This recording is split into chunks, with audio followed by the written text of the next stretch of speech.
Gjatë një ceremonie për aktivitetet e bamirësisë për këtë vit nga Eagle Mobile, presidenti i vendit Topi ka apeluar për më tepër vëmendje dhe ndihmë ndaj fëmijëve jetim në Shqipëri. Kompania celulare ka shpërndarë edhe dhuratat e vitit të ri për 120 fëmijë. Vëmendja e shtetit ndaj fëmijëve jetim duhet dhe do të jetë më e madhe në vitet në vijim, dhe sipas presidentit Topi pas integrimit në Bashkimin Evropian, ndihma për ta do të jetë më konkrete dhe më institucionalizuar. Në një ceremoni organizuar nga Eagle Mobile për fëmijët jetim për mbyllje të aktivitetit bamirës së kompanisë telefonike për 2009 për këtë kategori, kreu i shtetit kërkoi më tepër ndjeshmëri qytetare dhe politike. Jo për shkak të atyre deklaratave politike që bëjnë politikanët, po për bindjen ka çdo shqiptar. Për bindjen që ka çdo njeri.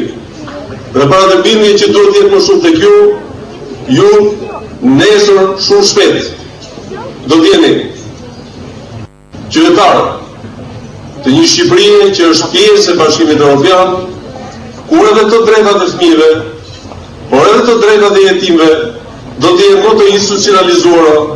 Ndërsa drejtori ekzekutiv i Eagle Mobile, Ali Tashkën, premtoi më tepër vëmendje dhe ndihmë për fëmijët pa prindër, duke njoftuar edhe ngritjen e një fondacioni.